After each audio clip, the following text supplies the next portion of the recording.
Hi friends, ಎಲ್ಲರೂ ಹೇಗಿದ್ದೀರಾ? ಚೆನ್ನಾಗಿದ್ದೀರಾ ಅಂತ ಭಾವಿಸ್ತಾ ನಾನು ಮುಂದಿನ ವಿಡಿಯೋನ ಕಂಟಿನ್ಯೂ ಮಾಡ್ತಾ ಇದ್ದೀನಿ. ಇವತ್ತು ನಾನು ಗೊಜ್ಜು ಅವಲಕ್ಕಿನ ಯಾವ ಥರ ಮಾಡೋದು ಅಂತ ತೋರಿಸ್ತಾ ಇದ್ದೀನಿ. ನಾನು ಇಷ್ಟು ರೆಡಿ ಮಾಡಿ ಇಲ್ಲಿ ಇಟ್ಕೊಂಡಿದ್ದೀನಿ. ಕ್ಯಾಪ್ಸಿಕಮ್ ಹಾಕಿ ಗಟ್ಟಿ ಅವಲಕ್ಕಿನ ಯಾವ ಥರ ಮಾಡ್ಬೋದು ಅನ್ನೋದನ್ನು ನಾನು ಇಲ್ಲಿ ತೋರಿಸ್ಕೊಡೋಕೆ ಬಂದಿದ್ದೀನಿ ಇವತ್ತು. ಮೊದಲಿಗೆ ಗಟ್ಟಿ ಅವಲಕ್ಕಿ ಒಂದು ಬೌಲಲ್ಲಿ ಎತ್ತಿಟ್ಕೊಂಡಿದ್ದೀನಿ. ಕಟ್ ಮಾಡಿ ಇಟ್ಕೊಂಡವ್ರು ಈರುಳ್ಳಿ, 2ರಿಂದ 3 ಹಸಿಮೆಣ್ಸಿಕಾಯಿ, ಅರ್ಧ ನಿಂಬೆಹಣ್ಣು, ಅರ್ಧ ಕ್ಯಾಪ್ಸಿಕಮ್ಮು, ರುಚಿಗೆ ತಕ್ಕಷ್ಟು ಉಪ್ಪು, ಹೆಸರುಬೇಳೆ, ಸಾಸಿವೆ, ಸ್ವಲ್ಪ ಅರಿಶಿಣ, ಕರಿಬೇವಿನ ಸೊಪ್ಪು, ಕಟ್ ಮಾಡಿ ಇಟ್ಕೊಂಡಿರೋ ಕೊತ್ತಂಬರಿ, ಕಾಯಿ ತುರಿ, ಇದಿಷ್ಟು ನಾನು ರೆಡಿ ಮಾಡ್ಕೊಂಡಿದ್ದೀನಿ. ಮೊದಲಿಗೆ ಗಟ್ಟಿ ಅವಲಕ್ಕಿ ಆಗಿರೋದ್ರಿಂದ ಇದನ್ನು ಸ್ವಲ್ಪ ಬಿಸಿ ನೀರಲ್ಲಿ ಅಥವಾ ಉಗುರು ಬೆಚ್ಚ ನೀರಲ್ಲಿ ನೆನೆಸಿಡಬೇಕಾಗುತ್ತೆ. ಒಗ್ಗರಣೆ ರೆಡಿ ಆಗೋದ್ರೊಳಗೆ ಇದು ಸಹ ನೆಂದೋಗಿಬಿಡುತ್ತೆ. ಸೊ ಅದಕ್ಕೆ ನಾನು ಸ್ವಲ್ಪ ನೀರು ಹಾಕಿ ನೆನೆಸಿಟ್ಟಿದ್ದೀನಿ. ಸ್ಟವ್ ಮೇಲೆ ಒಂದು ಬಾಣಲಿ ಇಟ್ಕೊಂಡಿದ್ದೀನಿ. ಬಾಣಲಿ ಕೂಡ ಬಿಸಿ ಆಗಿದೆ. ಸ್ವಲ್ಪ ಆಯಿಲ್ ಹಾಕ್ಕೊಳ್ಳೋಣ.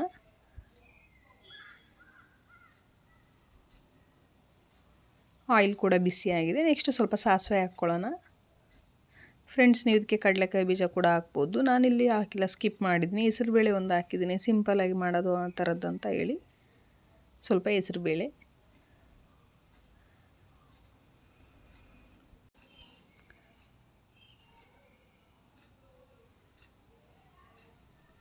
ನೆಕ್ಸ್ಟು ಸ್ವಲ್ಪ ಕರಿಬೇವಿನ ಸೊಪ್ಪು,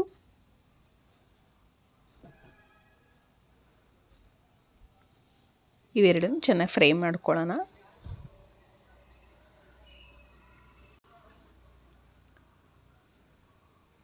ನೆಕ್ಸ್ಟು ಗ್ರೀನ್ ಚಿಲ್ಲಿಸ್ ಹಾಕ್ಕೊಳ್ಳೋಣ. ಫ್ರೆಂಡ್ಸ್, ನಾನು ಸ್ವಲ್ಪನೇ ಹಾಕಿದ್ದೀನಿ, ಖಾರ ತುಂಬ ಇದೆ. ಸೊ ನೀವು ಖಾರ ಜಾಸ್ತಿ ತಿನ್ನೋರು ಇನ್ನೂ ಸ್ವಲ್ಪ ಹಾಕ್ಕೋಬೋದು. ನೆಕ್ಸ್ಟು ಕಟ್ ಮಾಡ್ಕೊಂಡಿರೋ ಈರುಳ್ಳಿ ಸ್ವಲ್ಪ ಹಾಕ್ತಾಯಿದ್ದೀನಿ.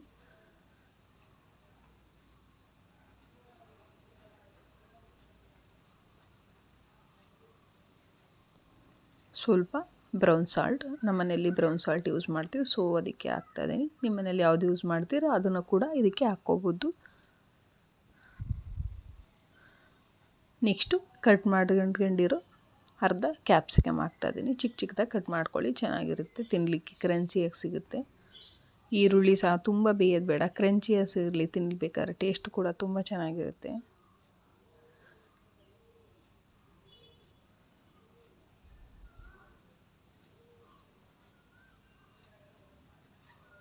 ಫ್ರೆಂಡ್ಸ್, ಇದು ಬೆಂದಿದೆ. ಸ್ವಲ್ಪ ನಾನು ಇದಕ್ಕೆ ಅರಿಶಿನ ಪುಡಿ ಹಾಕ್ತಾಯಿದ್ದೀನಿ. ಇದು ಇವಾಗ ರೆಡಿಯಾಗಿದೆ. ನಾನು ಗ್ಯಾಸ್ನ ಲೋ ಫ್ಲೇಮಲ್ಲಿ ಇಟ್ಕೊಂಡು ಇದನ್ನು ಫ್ರೈ ಮಾಡ್ಕೊತಾ ಇದ್ದೀನಿ. ಇದು ಸ್ವಲ್ಪ ಹಾರಲಿ. ಅವಲಕ್ಕಿ ನೆನೆಸಿಟ್ಕೊಂಡ್ರೆ ನೀರು ತಾಸಾಗೇನ ಸ್ವಲ್ಪ ಇದು ಆರಿದ ಮೇಲೆ ಸ್ವಲ್ಪ ಅರ್ಧ ನಿಂಬೆಹಣ್ಣು ಹಾಕ್ಕೊಳ್ಳೋಣ.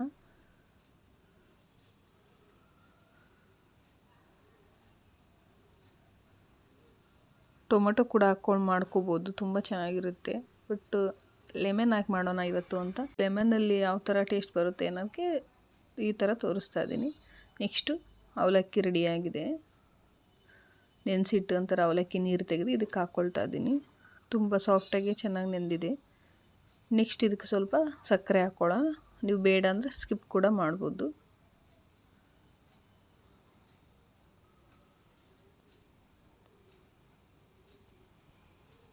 ಚೆನ್ನಾಗಿ ಮಿಕ್ಸ್ ಮಾಡ್ಕೊಳ್ಳಿ.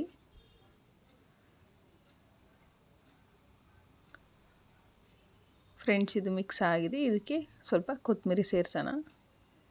ಫ್ರೆಂಡ್ಸ್, ಕಾಯಿ ತುರಿನೇ ಸಹ ಇದಕ್ಕೆ ಇವಾಗಲೇ ಮಿಕ್ಸ್ ಮಾಡ್ಕೋಬೋದು. ಬಟ್ ಕೆಲವರು ಕಾಯಿ ತುರಿ ತಿನ್ನಲ್ಲ ಅನ್ನೋರಿಗೆ ಪ್ಲೇಟಲ್ಲೇ ಮೇಲ್ಗಡೆ ಉದುರಿಸ್ಕೊಂಡು ತಿನ್ಕೋಬೋದು. ಆ ಥರನೂ ಚೆನ್ನಾಗಿರುತ್ತೆ ಟೇಸ್ಟು. ಸೊ ನಾನು ಅದಕ್ಕೆ ಮೇಲ್ಗಡೆ ಪ್ಲೇಟಲ್ಲಿ ಉದುರಿಸ್ತಾ ಇದ್ದೀನಿ. ಇದನ್ನು ಸರ್ವ್ ಮಾಡಿ ಇಡೋಣ. ಈ ಥರ ನಾನು ರೆಡಿ ಮಾಡಿ ಇಟ್ಕೊಂಡಿದ್ದೀನಿ. ಕಾಯಿ ತುರಿನ ಮೇಲೆ ಉದುರಿಸ್ಕೊಂಡಿದ್ದೀನಿ.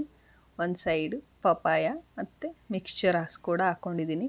ಫ್ರೆಂಡ್ಸ್, ಬೆಳಗ್ಗೆ ತಿಂಡಿಗೆ ಫ್ರೂಟ್ಸ್ ಜೊತೆ ತಿಂದರೆ ತುಂಬ ಚೆನ್ನಾಗಿರುತ್ತೆ.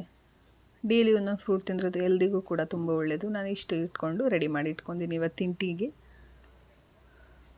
ಫ್ರೆಂಡ್ಸ್, ನಿಮ್ಮ ಮನೇಲಿ ಇದೇ ಥರ ತಿಂತೀರಾ? ನನಗೆ ಕಮೆಂಟ್ ಮಾಡಿ ಹೇಳಿ ಪ್ಲೀಸ್. ಇದು ಆಗಿತ್ತು ಇವತ್ತಿನ ನನ್ನ ತಿಂಡಿ ರೆಸಿಪಿ. ಇವತ್ತಿನ ವಿಡಿಯೋ ಇಷ್ಟ ಆದರೆ ಪ್ಲೀಸ್ ಲೈಕ್ ಮಾಡಿ, ಶೇರ್ ಮಾಡಿ, ಹಾಗೆ ಕಮೆಂಟ್ ಕೂಡ ಮಾಡಿ. Bye. Thank you for watching. Next ವಿಡಿಯೋದಲ್ಲಿ ಸಿಗೋಣ.